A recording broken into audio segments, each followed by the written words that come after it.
정치 맞수다 시작하겠습니다. 오늘은 정광재 국민의힘 대변인, 박성민 전 더불어민주당 최고위원과 함께하겠습니다. 어서 오세요. 네, 안녕하세요. 안녕하세요.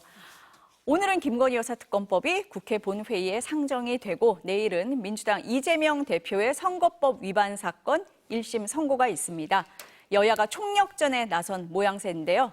먼저 오늘 본회의 상황부터 짚어보겠습니다. 오늘 본회의에 오르는 김건희 여사 특검법 민주당 수정안이죠. 수사 대상을 도이치모터스 주가 조작 의혹, 명태균 씨 관련 공천 개입 의혹으로 줄였고 특검을 제3자가 추천하는 방식입니다. 민주당은 특검을 받으라고 압박했는데요. 먼저 발언 들어보시겠습니다. 다시 한번 말씀드리지만 김건희 특검을 하라는 것이 민심입니다. 수풀에 고개를 박은 꿩처럼 현실을 회피하지 말고 민심을 직시하십시오. 윤석열 대통령에게도 경고합니다. 분노한 민심을 우습게 보지 마시길 바랍니다. 이 나라의 진짜 주인은 김건희 여사도 윤석열 대통령도 아닌 국민입니다.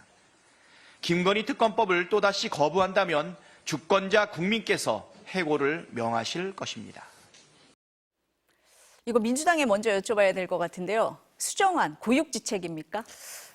그렇다고 볼 수 있죠. 결국에 특검은 이제 민심이고요. 근데 단순히 민심은 이제 특검법을 발의하는 그 행위에만 있다고 생각하지 않습니다. 결국 민주당의 목표는 특검법을 계속해서 3번, 4번, 5번 발의하는 것에 그치는 게 아니고 결국엔 특검법의 수용까지 이끌어내야 될 어떤 의무와 책임이 있는 것이거든요. 그런 면에서 민주당이 굉장히 지금 전략적으로 움직이고 있다. 저는 이런 신호를 좀 포착을 했고, 왜냐하면 이게 결국에는 이렇게 수정안을 전향적으로 냈음에도 불구하고 국민의힘이 더 거부할 명분이 없다라는 게 생각인 것 같아요. 그리고 심지어는 민주당은 지금 민주당이 낸 이런 수정안뿐만 아니라 협상도 가능하다라는 입장을 밝히고 있기 때문에 이 민주당의 안을 넘어서서 국민의힘이 단순히 반대만 하지 않고 국민의힘이 더 이상 어떤 거부할 수 없는 형국을 만든 다음에 여기서도 국민의힘이 계속해서 거부를 한다면 그렇다면 국민의힘의 안은 무엇이냐. 특별감찰관만으로는 지금의 문제, 지금의 사태를 해결할 수 없다라는 점을 분명히 하면서 이번에 또 표결을 하잖아요. 어떤 이탈표의 움직임까지도 민주당이 좀 이렇게 끌어낼 수 있는 여러 가지 전략적인 포석이 깔려 있다고 보시면 되겠습니다. 거부할 명분이 없습니까? 저는 기본적으로 네. 김건희 여사 관련한 사안이 특검이 꼭 필요한 사안이냐는 것에 대한 근본적인 의문을 갖고 있는 거고요. 지금 수정안을 통과시킨다고 하는데 국회 내에서는 지금 192석을 야권이 갖고 있기 때문에 절대 다수 의석을 가진 야당 단독으로 통과시킬 수 있다는 것은 다 알고 있는 거죠. 그래서 본회의에서 통과되면 결국에는 대통령의 거부권이 행사될 수밖에 없는데 이건 결과적으로는 민주당이 거부권 행사하는 걸 알면서도 윤석열 대통령에 대한 불통 이미지라든가 이 정권에 대한 훼손 차원에서 정치적으로 하는 것이지 실제적으로 특검을 통과시켜서 재의결을 통해서도 통과시키겠다는 의도를 갖고 있지 않다고 봅니다. 그래서 협상이 가능하다고 얘기하지만 자신들이 양보할 수 없는 마지막 선은 전혀 양보할 생각이 없으면서 협상 가능하겠다고 하는 것은 말뿐인 협상 카드죠. 마지막 선이 뭡니까? 저희는 대법원장이 추천하는 3자 특검이라고 하더라도 민주당이 무제한적인 비토권을 갖는 것은 결과적으로는 여전히 위헌적 요소를 포함하고 있기 때문에 이런 부분들을 지금 개정안 수정안을 낸 건 아니잖아요. 이런 부분들까지 같이 얘기한다면 혹시 또 당에서 이야기할 수도 있겠죠. 아까 우리 최고위원님 말씀을 하실 때 여당의 이탈표 얘기를 했어요. 그거를 노린 포석이다 이런 얘기가 계속 나오는데 그렇습니까? 당내 분위기는 언론 보도를 통해서도 충분히 확인하실 수 있을 거라고 생각합니다. 지난번에 최상병 특검 재표결 때 최대 4표의 이탈표가 있었다고 하는데 지금 김건희 여사와 관련해서는 최상병 특검보다도 오히려 더 강경한 목소리가 크죠. 지난번에 한동훈 대표도 당대표 선거 과정 중에서 최상병과 관련해서는 우리 보수정당이 일정 부분 먼저 선제적으로 움직일 부분이 있다고 했지만 김건희 여사와 관련한 내용은 도이치모터스 주가 조작과 관련한 것, 또 명품백 수수와 관련한 것, 이게 법리가 굉장히 간단한 건데 굳이 왜 특검을 통해서 하려고 하느냐. 또 명태균 씨와 관련한 것은 지금 청원지검에서 열심히 수사하고 있잖아요. 수사 결과 나오지도 않았는데 특검하자고 하는 것은 지금 상황에선 받아들일 수 없는 거죠. 아니 근데 친한 친윤에서는 절대 못 받는다라고 하는데 다들 또 언론 말씀을 하시니까 네. 그럼 중도에 있는 의원들은 움직일 수 있는 거 아니냐. 지난번에 이탈표도 중도에서 나온 거 아니냐 이런 분석이 있었어요. 근데 이번 특검의 주요 내용 가운데 하나가 명태균 게이트와 관련된 내용입니다. 이거 수사하다 보면은 당의 공천 과정을 특검이 다 들여다볼 수 있게 되는데 공천이라는 것은 정말 사법적 영역이 재단하기 어려운 고도의 정치적 영역이 포함되어 있거든요. 근데 이 부분까지 당의 압수수색을 통해서 누가 면접 정수가 얼마였는지 이런 것까지 검찰 수사에 문을 열어주겠다고 한다면 우리 당에 있는 의원 누가 여기에 동의할 수 있겠습니까? 저는 오히려 지난번 최상병 특검법보다도 이탈표가 적게 나올 가능성이 크다 이렇게 보고 있습니다. 어떻게 예상하세요? 근데 저는 안철수 의원 같은 분만 보더라도 지금 뭐 특감은 뭐 답이 될 수 없다, 특검이 답이다 이렇게 얘기하시잖아요. 그러니까 이렇게 공개적으로 말씀하시는 안철수 의원 말고도 어떤 침묵하는 그에 동조하고 있는 또 다른 안철수 의원 같은 분들이 저는 있을 수 있다라고 봅니다. 당연히 지금 이렇게 여권 내부에서 여러 가지 말들이 많은데 대놓고 특검법에 찬성하고 싶다 이렇게 얘기하기는 쉽지 않죠. 하지만 지난번 표결에서도 보셨 듯이 4표나 이탈표가 나왔거든요. 4표만 더 있으면 거부권은 무력화될 수 있습니다. 이런 상황 속에서 안철수 의원 같은 분의 공개적인 발언이나 또는 침묵하면서 이 상황을 지켜보면서 그리고 최근에 있었던 대통령의 대국민 담화에서 좀 일종의 실망감을 느꼈던 분들이라고 한다면 지금 이 김건희 여사 사태를 계속 장기화하는 것은 보수 진영 전체에 좋지 않다라는 현실적인 판단을 할 수 있는 분들은 분명히 있을 거예요. 그렇기 때문에 저는 8명의 의인은 분명히 있을 것이다. 그래서 이 이탈표가 지금은 뭐 내부 단속이 굉장히 잘 돼 있는 것처럼 보여도 침묵하면서 이 사태를 보고 있는 분들의 표심은 사실은 알 수 없는 것이다. 그래서 저는 열어봐야 안다라고 생각합니다. 28일까지는 아직 시간도 있는 거고 뭐 그 사이에 또 달라질 수도 있다 상황이 그렇게도 보시는 그렇죠. 면도 있는 네. 거네요. 네. 아까 대변인님 잠깐 말씀을 하셨는데 이번 특검법 수정안에 보면은 수사 대상은 줄였지만 공천 개입 의혹이 들어 있어요. 그래서 최근 이제 언론 보도를 보면 여당 전반으로 수사가 확대될 수 있다 뭐 이런 얘기도 나오고 당시 당대표였던 뭐 이준석 의원이라든지 김종인 전 비대위원장 이름도 나오고 뭐 윤상현 의원 이름도 나오고 뭐 이래요. 이런 네. 것 때문에 국민의힘에서는 이건 좀 받기 어렵다라는 기류가 그래서 나온다 이렇게 보시는 겁니까? 특검과 관련해서는 그런데요. 네. 지금 김종인 전 비대위원장이라든가 이준석 당시의 이 국민의힘 당 대표 또 공천관리위원장을 맡았던 윤상현 의원 이런 문제는 사실 불법적인 요소가 있다면 저는 검찰에서 충분히 수사를 해야 한다고 생각합니다. 지금 얘기가 되고 있는 것이 공천을 주는 대가성이 있었느냐 없었느냐 이런 거잖아요. 그런데 일반적으로 공천이 이루어지는 과정에 대해서 당시에 공천관리위원장이었던 윤상현 의원이 아무리 상식적으로 생각해도 당시에 대선 기여도가 높았었던 김영선 전 의원에 대해서 공천을 주는 것이 전혀 이상하지 않다라는 얘기를 하고 있고요. 당시 공천 당시에 그 대표였던 이준석 대표 역시 괴를 같이 하는 얘기를 하고 있어요. 윤석열 대통령도 그거 뭐 김영선이 주라 그랬는데 말이 맞네 이렇게 얘기했지만 본인은 단순한 의견 개진이었다. 이게 의견 개진 정도는 가능한 것 아니냐라고 말씀을 하셨으니까 이 부분을 법적인 잣대로 재단할 수 있느냐? 이건 검찰에서 법리를 적용하는데 상당한 어려움이 있을 것으로 저는 예상하고 있습니다. 근데 법리적 어려움이 있는 것과 불러서 또 조사해서 알아보는 거하고는 또 다른 그렇죠. 문제잖아요. 네. 전 검찰이 수사할 부분이 있고 이준석 대표도 오늘 귀국길에 그 검찰이 부르면 충분히 수사에 응하도록 하겠다라고 했으니까 검찰 수사는 당연히 응해야 하는 것이 뭐 정치인이라고 하더라도 그게 책임감 있는 정치인이라고 생각합니다. 그러니까 대변인님은 일단 대가성이 있느냐 여부를 봐야지 그렇죠. 위법적인 부분을 밝힐 수 있다라는 거고 최고위님은 어떻게 보세요? 지금 이 일련의 흐름을. 일단은 검찰의 수사 자체가 굉장히 그 수사 범위가 좁다라는 지적은 나오고 있는 것 같아요. 사실 이 명태균 씨 게이트와 관련된 핵심은 결국 윤석열 대통령 부부와의 어떤 연관성, 그 연관성을 바탕으로 한 공천 개입 의혹이 굉장히 핵심적인 것인데 지금 보면 검찰에서 집중해서 수사하고 있는 부분은 사실은 그 지방선거를 앞두고 지방선거 예비 후보들로부터 돈을 받아서 뭐 여론조사를 했다. 이런 부분들이거든요. 그래서 오히려 지금 검찰의 수사가 확대되고 있고 속도도 빨라지고 있지만 이게 어떤 이 의혹의 몸통과 뿌리를 겨누고 있지는 못한 느낌도 있기 때문에 저는 그렇기 때문에 어떤 특검에서 이 부분이 여전히 다뤄져야 된다라는 주장이 민주당에서 나오는 것 같고요.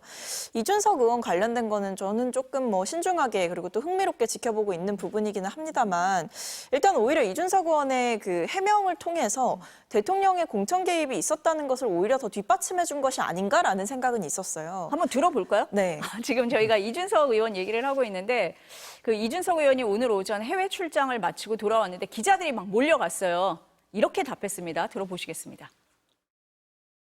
최근에 보면은 이제 뭐 검찰에서 흘러나오는 내용들이나 이런 것들 뭐 어떤 경위에서 흘러나오는 건지 모르겠지만은 지금 이 사건에서 가장 중요한 대통령의 공천 개입 여부와는 크게 관계없는 일들을 자꾸 언론에 이렇게 나오게 하는 것은 저는 결코 바람직한 모습은 아닐 것이다 이렇게 생각하고요.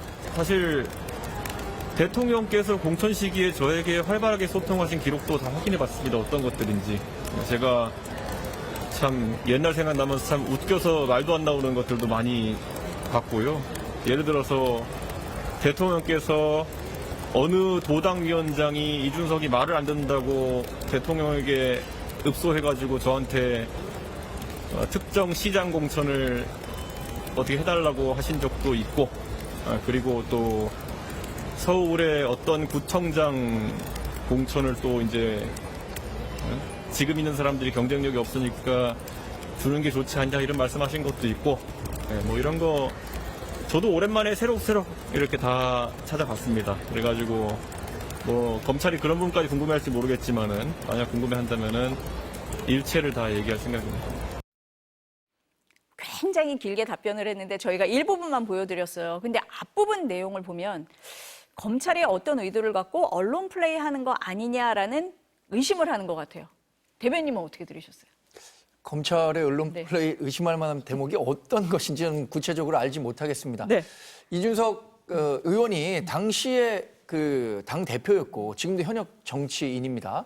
그리고 윤상현 또 윤석열 대통령 지금 모두 정치권에 머물고 계신 분들인데 공천이라는 특수성에 대해서 누구보다 잘 알고 계시지 않겠습니까? 공천 누가 시켜달라고 요구하는 경우, 요청하는 경우, 의견 제시하는 경우 제가 생각에 굉장히 많을 거라고 생각합니다.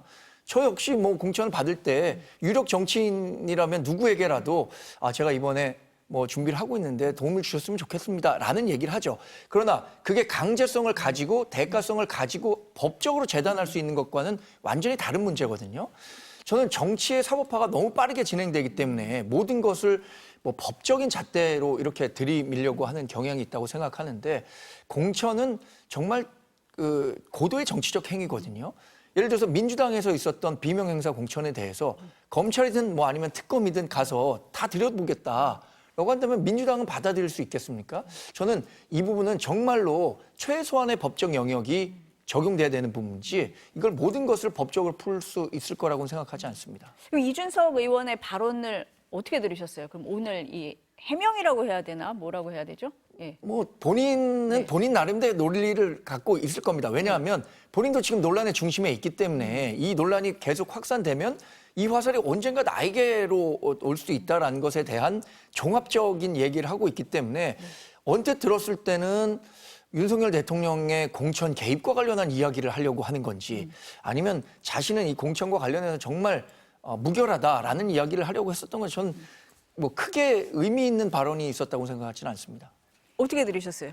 저는 매우 의미 있었다고 생각하는데. 매우 의미가 있었다. 왜냐하면 네, 네. 일단은 사실 이준석 의원의 말을 보면 이 메시지를 다 찾아봤다라는 건 메시지가 있다라는 거죠. 그러니까 증거가 될 수 있는 것들이 있다라는 거고 대통령 뭐 당선인든 대통령이 된 뒤든 그 당시에 대통령과 직접 소통하면서 나눴던 공천과 관련된 이야기 그리고 굉장히 구체적으로 얘기했죠. 시장, 구청장 이 두 가지와 관련된 공천에 대해서 얘기한 게 있었다라고 얘기를 하는 거는 명백한 어떤 단순 의견 개진을 넘어서 대통령의 의견 개진, 공천 개입이 될 수 있는 것들을 갖고 있다로 저는 들렸기 때문에 여기서 조금만 더 이준석 의원 입장에서는 조금 더 궁지에 몰리게 되면 저는 공개할 수도 있다라는 생각이 듭니다. 그리고 뭐 검찰에서도 이제 뭐 불러서 조사를 할 수도 있다라는 얘기가 나오고 있잖아요. 근데 그렇다고 한다면 그 검찰에 가서 오히려 증거물로 제출을 할 수도 있는 거죠. 그래서 저는 이 파장이 작지는 않을 것이다라고 생각을 하고 또 한 가지는 이 재밌었던 게 결국 이 해명을 하게 된 이유는 이 명태균 씨와의 관계 때문이에요. 이준석 의원이 명태균 씨와의 지금 어떤 관계와 소통이 있었던 것 아니냐라는 얘기가 있었고 그 과정에서 김영선 전 의원의 공천 문제, 그러니까 그 이준석 의원은 당시 당 대표이던 시절에 경선을 할 것이다라고 이제 명태균 씨에게 알려줬는데 명태균 씨는 나는 전략 공천으로 알고 있다, 그러니까 단수 공천으로 알고 있다라고 얘기를 했잖아요. 근데 그러고 실제로 결과적으로 보면 당 대표의 말이 틀렸고요. 여권에서 정치 브로커라고 불렸던 명태균 씨의 전략 공천이 맞았거든요. 그러니까 그렇다고 한다면 그 사이에 뭐가 있었기 때문에 당 대표도 몰랐던 그 단수 공천, 전략 공천이 결정이 됐느냐. 결국 거기에는 대통령의 그 육성으로 공개됐던 내가 김영선이 좀 해주라 했는데 라는 말이 결국에 단서가 되지 않겠느냐. 그래서 이준석 의원의 여러 해명과 여러 발언들이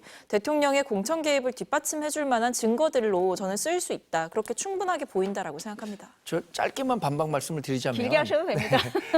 그때 당시에 보궐선거에서 이루어진 그 선거구가 7곳입니다. 그런데 물리적으로 경선을 하기가 어려운 상황이었기 때문에 6곳이 전략공천으로 정해졌습니다. 한 곳만 경선이 이루어졌죠. 그럼 나머지 6곳에 대해서도 그럼 일일이 다 공천을 개입했다는 얘기냐, 이렇게까지 해석될 수 있는 대목이어서 당시에 전략공천이 김영선 전 의원으로 이루어졌다고 해서 그것이 아주 특이한 경우는 아니었다, 이렇게 말씀드리겠습니다. 아니 근데 그 이준석 의원이 얘기를 할 때 최고위원님 말씀을 하신 것처럼 어떤 경우에서 흘러나오는 건지 모르겠지만 지금 이 사건에서 가장 중요한 대통령의 국정 개입 여부와 크게 상관없는 일들이 나온다라고 얘기를 하는 부분이 좀 주목이 돼요.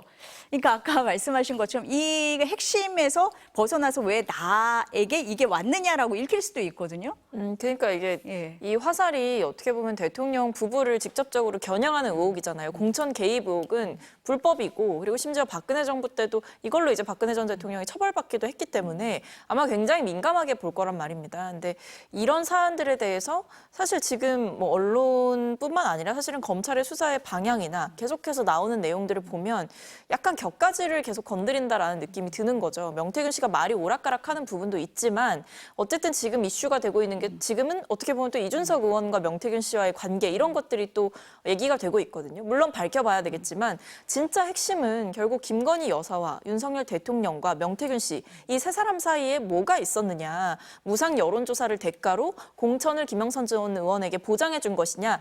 이것을 사실은 건드려야 되는 것인데 이 부분에 대한 수사라든지 아니면 영장 청구라든지 이런 부분들이 상당히 부족해 보이고 그 사이에 명태균 씨는 뭐 증거인멸 한다라고 그동안 공공연하게 얘기해왔던 분이잖아요. 근데 지금 이미 골든타임은 다 지났고 이 수사 자체도 굉장히 협소한 영역에만 국한돼서 이루어지고 있는 과정에서 이준석 의원까지 이렇게 소환을 해서 뭔가 이 상황 자체가 만들어지고 있다라는 거는 대통령 부부로부터 시선 돌리기를 위한 어떤 움직임들이 벌어지고 있는 것 아니냐라는 생각이 드는 거죠. 아까 우리가 얘기를 할 때 그러니까 대통령께서 공천 시기에 저에게 활발하게 소통한 기록도 갖고 있다. 또 이런 얘기하고 뭐 특정시장 구청장도 언급했다고 하는데 대변인님 말씀은 그러면 뭐 공천 과정에서 이런 얘기는 얼마든지 나올 수 있는 의견 개진 수준이다. 네. 그걸 이준석 의원이 얘기했다. 이렇게 보세요?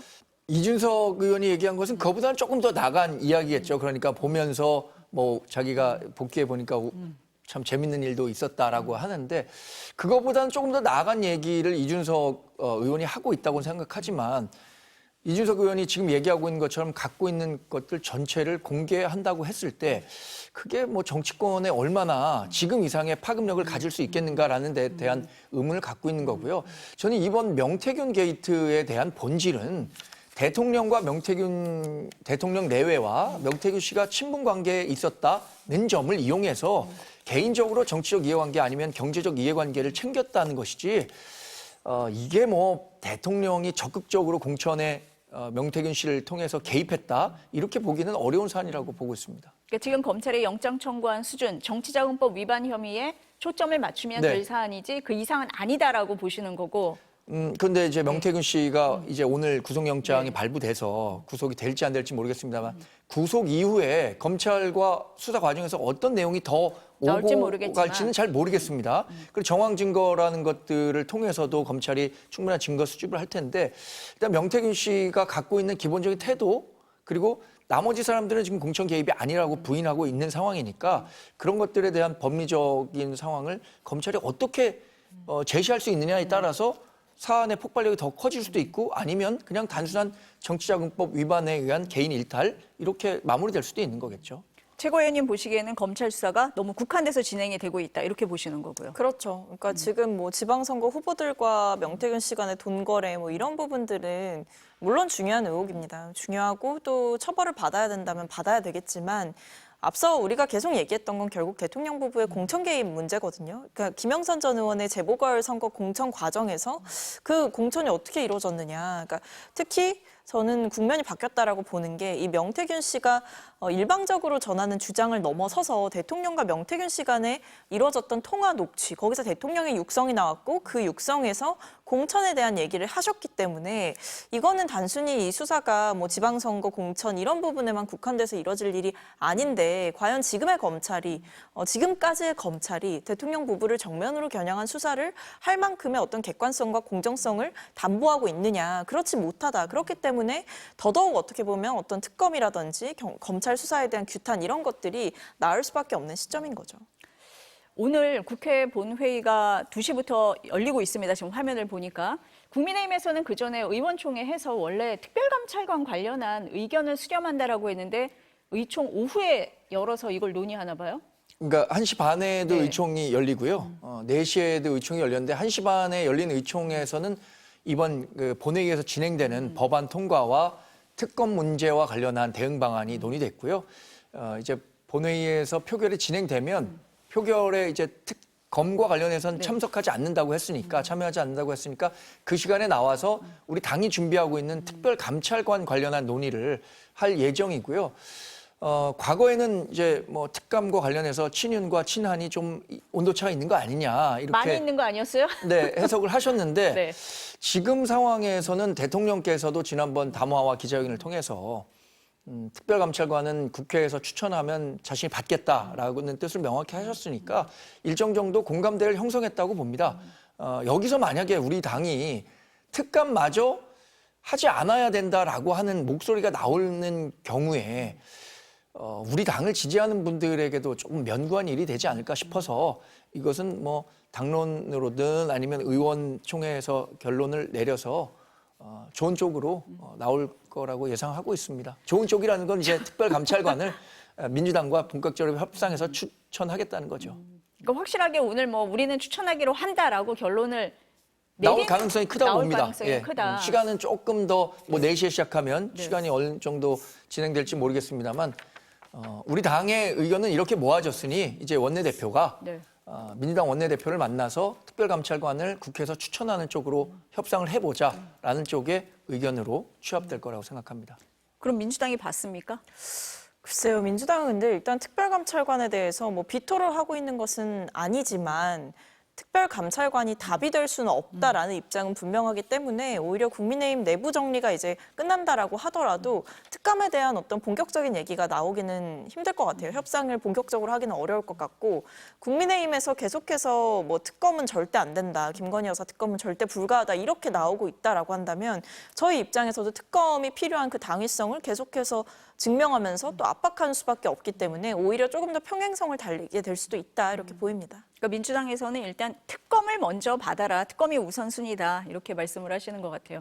요즘에 보면요. 한동훈 대표가 대통령과 각을 세우지 않는다. 전략적 휴전 아니냐 이런 얘기를 하는데 그렇습니까? 그런 상황입니까? 저는 갈등 관리라고 봅니다. 전략적 휴전이라기보다는 당정 관계라는 게 상당히 좀 언제든지 깨지기 쉬운 유리 그릇 같은 거라고 생각합니다. 과거에도 현재 권력과 미래 권력이 충돌하는 모습을 보이면서 정권을 빼앗긴 경우도 있고 어렵사리 정권을 지켜낸 경우도 있는데 지금 그 기로에 있다고 보는 거겠죠. 지난번 윤석열 대통령 그 기자회견 이후에 한동훈 대표의 뭐 반응이 좀 늦었다거나 뭐 후속 조치가 빨리 이루어졌으면 좋겠다라고 이야기를 한 것도 결국에는 당 대표가 갖고 있는 마지막 그 정무적인 판단을 했다고 보거든요. 그러니까 그 판단을 내리기 전까지는 다양한 사람들로부터 여러 이야기를 듣고 이 정도 수위의 코멘트가 나왔을 때 그래도 당정 관계도 살리고 다시 2년 6개월의 국정 동력을 살릴 수 있는 계기가 될 수 있을 것이라고 판단해서 내린 결론이고요. 저는 지금까지는 그게 우리 당 지지자는 물론이고 비교적 우리 당심에서 좀 멀어졌던 중도 여러분들께도 어필할 수 있는 대목이었다고 생각하고 있거든요. 앞으로 이런 그 당정 간의 긴장 관계는 수도 없이 많이 연출될 거라고 생각합니다. 그러나 그 갈등 관리에 있어서 얼마나 잘 했느냐에 따라서 남은 임기 2년 6개월 또 정권 재창출도 달려 있다고 보기 때문에 그 부분에 더 열심히 노력을 해야 될 거라고 생각합니다. 말씀을 들어보니까 갈등 관리를 지금 잘 하고 계신 상황 같은데 국민의힘 당원 게시판이 시끄러워서요. 네. 근데 그 당원 게시판 얘기 아시죠? 그러니까 한동훈 네. 대표와 부인 그 장인 이런 명의로 윤석열 대통령 부부를 비난하는 글이 올라왔다 이런 건데 아니, 그러니까 사실 저는 처음 들었을 때 이게 그렇게 뭐 논란이 될 만한 사안인가 이렇게 생각했는데 시끄러워요? 그러니까 대통령과의 관계가 굉장히 삐걱대니까 그 갈등 관리가 필요하다고 해서 한동훈 대표가 이렇게 열심히 해서 갈등 관리를 잘 하고 있는데 내부에서 또 이렇게 크게 부각되지 않아도 될 만한 문제를 가지고 마치 한동훈 대표의 리더십을 좀 흔드는 모양새로 비춰지는 것 같아서 상당히 유감스럽습니다. 일단 한동훈 대표 명의로 작성이 됐다는 글에 대해서는 당에서 이미 확인을 해줬죠.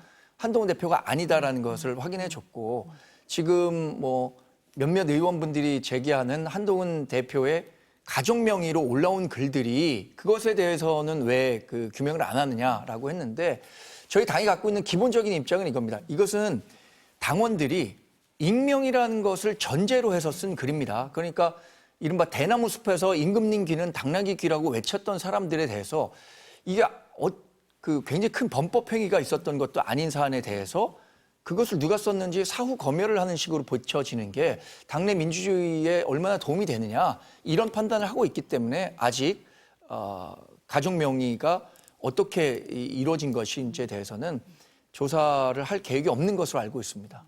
뭐 당무 감찰해야 된다라는 요구가 막 나오고 있고 그래서 원래 그 국민의힘 게시판이 익명인데 뭐 전산 오류로 네. 이름이 이제 밝혀지면서 이렇게 논란이 되고 있는 거잖아요. 어떻게 보세요, 세 의원님? 제가 안 그래도 이 의혹을 조금 직접적으로 제기하신 그 장예찬 전 최고위원과 어제 같이 방송을 했는데 굉장히 좀 심각하게 보시더라고요. 그러니까 뭐 검찰 수사를 해야 된다 이렇게까지도 갈 생각은 없다라고 얘기를 하시면서도 아니면 아니라고 얘기를 하면 되지 왜 얘기를 하지 못하냐라고 이제 비판을 굉장히 강하게 하시더라고요. 그러니까 이거를 보니까 뭐 장예찬 전 최고뿐만 아니라 이제 친윤계와 그리고 보수층 지지자들 사이에서는 약간 여론 조작 성격으로 좀 보고 있는 것 같아요. 그리고 한동훈 대표뿐만 아니라 이 배우자 그리고 뭐 장인 장모의 이름을 써서 어떤 대통령에 대한 조직적인 비방이 있었다라고 한다면 그것은 굉장히 심각한 문제이고 사실을 명확하게 규명해야 된다. 그러니까 본인들도 한동훈 대표 말 맞다나 아니다. 라고 믿고 싶다. 그런데 아니려면 구체적으로 밝혀줘야 된다. 당에서 사실관계를 명확하게 밝혀라. 이런 입장이 있는 것 같은데 오히려 지금 한동훈 대표 측, 뭐 주진우 의원이라든지 이런 분들은 또 보수 유튜버들 상대로 뭐 고소를 진행하거나 그러니까 허위 사실을 유포하지 말아라라고 하면서 강경한 입장을 좀 보이시더라고요. 그래서 지금 보면 이게 뭐 대통령과는 휴전이 됐다라고 하지만 친윤계와는 저는 한동훈 대표가 풀지 못한 갈등의 앙금이 남아있다 이렇게 보여지고 이것을 통해서 지지층들 사이에서는 분명히 내부 분열이 있고 한동훈 대표 측에서도 조금 더 책임 있는 답변을 내놔야 되지 않나 하다못해 뭐 당에서 사무총장을 통해서라도 무언가 확인해주고 공식적인 입장을 내야 될 부분이 아닌가라고 생각합니다. 한 대표가 공식적인 입장을 내신 적은 없죠. 주변에만 얘기했다. 네, 주변에는 뭐 본인은 아니다. 한동훈이라는 이름으로 글을 쓴 적이 없다라는 얘기를 하신 걸로 알고 있고요. 아까 말씀드린 것처럼 가족 명의로 글이 작성됐느냐 안 작성됐느냐에 대해서는 당에서 뭐 이제 조금 더 이 논란이 어떻게 번질지 모르니까 판단을 할 부분이라고 생각하는데 제가 파악한 바로는 아직까지는 이게 당내 민주주의를 해칠 수도 있는 사후 검열 성격이 있기 때문에 이것을 하는 것에 대해서는 부정적인 것으로 파악하고 있습니다. 한 대표가 우리 가족 아니다라고 한마디 할 수도 있는 거 아니에요?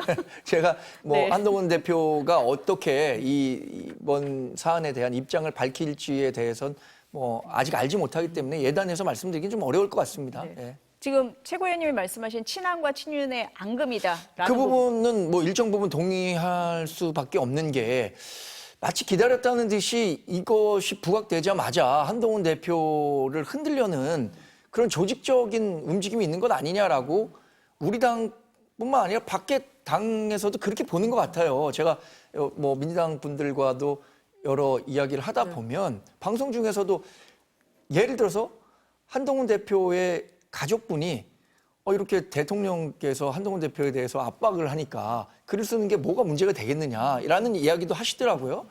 그래서 이게 문제가 된 김에 이 한동훈 대표 리더십에 대해서 조금 불만을 갖고 있었던 분들이 조금 더 공세 수위를 높이는 건 아닌가라는 생각이 있어서 좀 뭐 같은 당원으로서 좀 안타까운 상황입니다. 오늘 지금 국회 본회의에서요. 김건희 여사 특검법이 통과를 한다고 하더라도 우리가 계속 얘기하는 것처럼 재표결이 28일 다음 본회의에 열려요. 그 사이에 이재명 대표의 1심 선고재판 2개가 있습니다. 그래서 국민의힘에서는 김건희 여사 특검법 추진이 이재명 대표 사법 리스크를 희석하려는 거 아니냐라고 보고 있으세요? 어떻습니까? 김건희 여사 특검에 대해서는 모두에서 말씀드렸던 것처럼 우리가 이 김건희 여사 특검은 특검 사안이 될 수 없다는 점을 명확하게 설명드렸습니다. 민주당에도. 그런데 이렇게 응할 수 없다는 것을 알면서도 계속해서 얘기하는 것은 다른 정치적 의도가 있다. 그 의도 가운데 하나는 이재명 대표에 대한 사법 리스크가 뭐 내일과 또 25일로 예정돼 있습니다. 여기서 누가 뭐래도 뭐 선거법 위반과 관련해서는 피선거권 박탈이 예상되는 100만 원 이상, 또 위증교사도 금고형 이상이 나올 것으로 예상되는 적어도 저희 진영에서는 그렇게 예상을 하고 있습니다. 그런 상황에서 다른 쪽으로 국민적 시선을 좀 돌리려는 그런 의도가 숨어 있다고 봐야겠죠. 지금 사법부는 사법부 나름대로의 판단을 하고 있는데 자꾸 장외 여론전하고 뭐 무죄다 이래서 탄원서 쓰고 이게 본인의 그 판결에 진짜로 영향을 줄 거라고 생각해서 민주당이 이렇게 하고 있을까요? 저는 그렇지 않다고 보거든요. 그런 부분이 있는 거다. 조금 전에 뉴스 속보가 나갔는데요. 김혜경 씨 1심 선고에서 벌금 150만 원이 나왔던 속보가 조금 전에 나갔습니다. 자세한 소식은 다시 전해드리겠습니다. 최고위원님은 어떻게 보세요? 저는 네. 이 김건희 여사 특검법 추진은 뭐 저희가 갑자기 이제 하는 게 아니라 여러 번 했잖아요. 여러 번 했고 심지어 이번엔 또 수정안도 냈고 그리고 이 수정안을 내기 직전에 대통령의 대국민 담화가 있었고 그런데 그 대통령의 대국민 담화에서 나온 얘기라고는 사실 어떻게 보면 대통령의 그 부인을 향한 사랑만 저희가 이제 확인을 했지 어떤 대통령 부인과 관련된 여러 논란에 대한 명쾌한 해명이나 정확한 재발 방지책이나 이런 부분들에 대한 전형적인 입장은 저는 못 들었다라고 생각하거든요. 제2부속실 설치도 이미 총선 참패 이후에 얘기를 했지만 너무나 많은 시간이 지났고 뭐 특별감찰관 문제에 대해서도 얘기를 하긴 했습니다만 결국 특검 문제에 대해서는 본인이 과거 박근혜 전 대통령의 그 국정농단 특검 수사팀장을 했음에도 불구하고 뭐 특검이 반헌법적인 제도다 또는 김건희 여사 수사 관련해서 인권 유린이다 아니면 악마화를 하고 있다 이렇게 이야기를 했기 때문에 이 김건희 여사 문제는 여전히 이 윤석열 정부에 있어서 성역이다. 그렇기 때문에 반드시 해결해야 되는 문제이다. 야당에서는 이렇게 보고 있는 거죠. 그래서 이 특검 추진의 명분은 오히려 대통령의 대국민 담화 이후에 더 생겼다고 보는 거고요. 그렇기 때문에 이것을 마치 뭐 장애 집회든 이재명 대표의 1심 선고든 이것과 연결짓는 것은 결부시키는 것은 여권의 불리한 악재를 좀 돌파하기 위한 일종의 출구 전략이다. 여권 차원에서만 그렇게 보고 있는 것이다. 이런 말씀을 드리겠고 결국에는 저는 이 재표결이 이루어질 때 오히려 어쩌면 이 1심 판결에서 여권이 바라는 대로 판결이 나오지 않았을 때 과연 그때도 김건희 여사 특검법에 대해서 지금과 같은 입장을 견지하실 수 있을지 궁금합니다. 지금 야당에서 계속 장외 집회를 하고 있는데 국민의힘에서는 이재명 방탄이다, 불법 시위를 조장하고 있다 이렇게 얘기를 합니다. 발언 들어보시겠습니다. 이재명 대표는 본인의 범죄 방탄을 위해 무법천지의 사회적 대혼란을 일으키는 것도 불사하겠다는 위험한 발상을 하고 있습니다. 내일 어떤 결과가 나오더라도 이재명 대표는 헌정 질서를 파괴하는 선동에 나설 것으로 예상됩니다. 선 넘는 불법 폭력 선동은 꿈도 꾸어서는 안 된다는 것을 민주당에 분명히 경고합니다. 그 민주당의 의원들은 물론이고 원외 친명 조직들도 법원 인근에서 집회를 하겠다 이렇게 예고를 한 상태입니다. 국민의힘에서는 장외투쟁으로 여론몰이한다, 사법 방해다 이렇게 비판을 하고 계시는데요. 아무리 생각해도 저는 장외 집회를 하는 이유를 모르겠습니다. 어차피 재판은 재판정 안에서 법원 사법부의 이 판사분들이 법리와 증거에 따라서 하는 거지 밖에서 나오는 소음에 의해서 영향을 받는 게 아니거든요. 그런데 이 민주당이 갖고 있는 기본적인 전략은 결국에는 이걸 정치적 이슈로 몰아가서 예를 들어서 내일 이재명 대표에 대한 피선거권 박탈 나왔을 때 사법부의 판결을 부정하는 것을 위한 빌드업 과정 아니냐 이렇게 예상해 볼 수밖에 없는 거죠. 아니 내일 판결이 예를 들어서 무죄가 난다거나 뭐 80만 원 정도가 나와서 이재명 대표가 원하는 수준으로 떨어졌다면 그렇게 생각한다면 장외에 모일 필요가 뭐가 있습니까? 더민주혁신회의가 교통비까지 지급해 가면서 사람들을 서초동으로 모으려고 하는 이유가 뭘까요? 저는 누가 뭐래도 이 재판정 밖에 있는 여론을 이용해서 판사분들의 심리적 압박을 주는 것 외에는 그 이유를 찾을 수가 없을 거라고 생각하거든요. 1심 어떻게 전망하세요, 대변인님? 오늘 김혜경 여사가 구형량이 벌금 300만 원인데 이 벌금 150만 원을 받았습니다. 네, 저희가 조금 전에 속보로 전해드렸죠. 네. 상당히 높은 형량이라고 생각하고요. 구형량이 징역 2년이었습니다. 그런데 지금 이재명 대표 같은 경우에는 가중 사유가 많고 감경 사유는 없었기 때문에 징역 2년이라는 높은 구형량을 검찰이 신청한 거예요. 그렇게 본다면 적어도 검찰이 구형한 것의 절반 수준 이상은 나오지 않을까 싶습니다. 그렇다면 징역 1년이 되는데 뭐 구속사는 지금 회기 중이니까 그건 별개의 문제라고 생각하고 징역 1년 이상 나올 거라고 생각합니다. 장외 집회 지금 국민의힘에서는 비판을 하고 있는데 어떻게 생각하세요? 근데 뭐 일단은 이제 뭐 더민주혁신회의 이런 곳에서 이제 하는 집회 같은 경우에는 더민주혁신회의 자체가 이제 당의 기구나 공식적인 뭐 위원회가 아니라 자발적인 어떤 비영리 단체거든요. 시민단체거든요. 그렇기 때문에 저는 뭐 지지자들이나 이런 분들이 모이시는 것까지 어떻게 저희가 통제하거나 컨트롤할 수 없다라는 입장이고요. 근데 민주당에서 뭐 특히 뭐 사법 관련한 위원회 이런 데에서는 또 이제 나온다라고 얘기를 하기도 하는데 어쨌든 지금 이 검찰의 수사를 바라보고 있는 민주당의 입장이 단일하기 때문에 그런 것 같습니다. 이재명 대표를 향한 이 수사 그리고 김혜경 씨를 향한 수사도 마찬가지로 결국에는 야당 대표이기 때문에 지금 이 모든 표적 수사가 이뤄지고 있는 것 아니냐 이렇게 보고 있어서 이 검찰의 무리하고 부당한 수사에 함께 맞선다라는 의미로 나오는 것이라 생각하고요.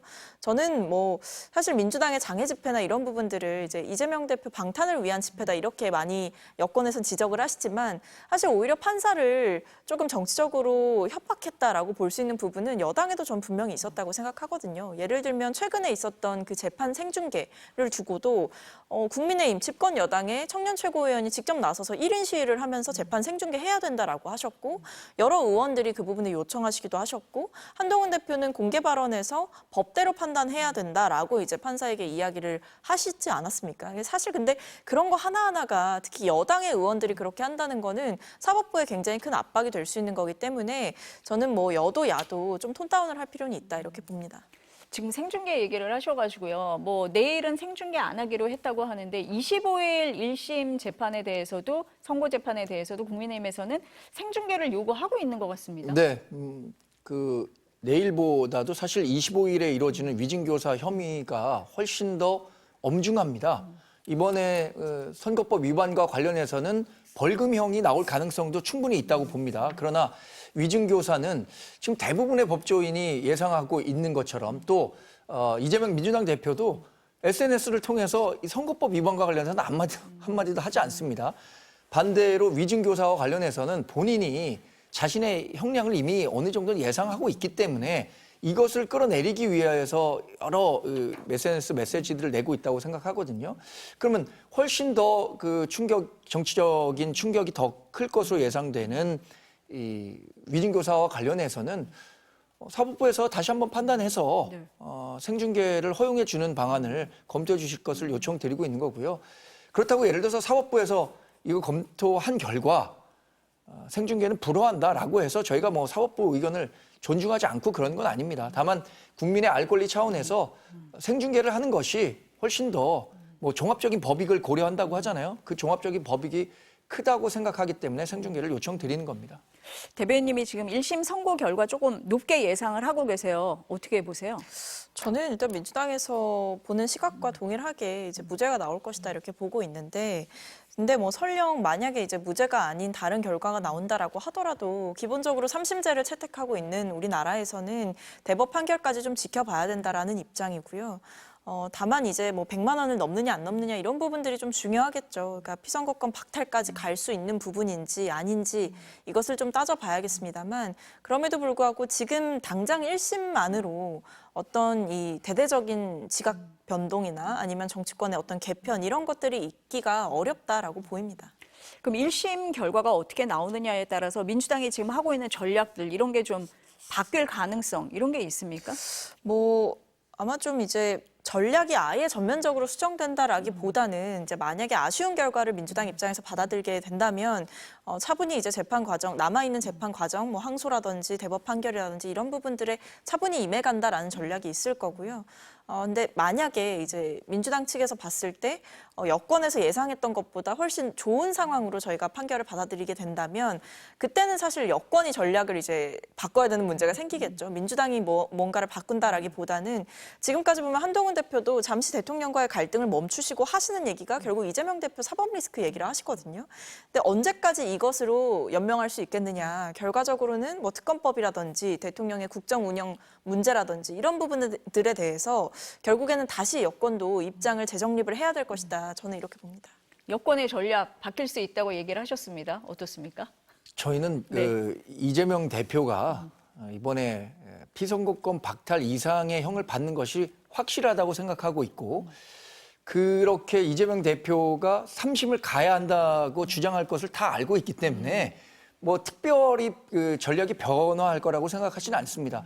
왜냐하면 이재명 대표는 지금 결국에는 갖고 있는 목표는 누가 뭐래도 빨리 선거를 치를 수 있도록, 자신의 피선거권 박탈이 확정되기 전까지 선거를 치를 수 있도록 하는데 총력을 기울이고 있는 거잖아요. 그러니까 재판부에 대해서 규정이 갖고 있는 대로 빨리 재판이 진행될 수 있도록 촉구하고, 국민적 여론도 재판, 지연된 정의가 아니라고 계속 얘기하고 있잖아요. 재판 결과가 빨리 이루어질 수 있도록 우리 갖고 있는 당력을 모아야겠죠.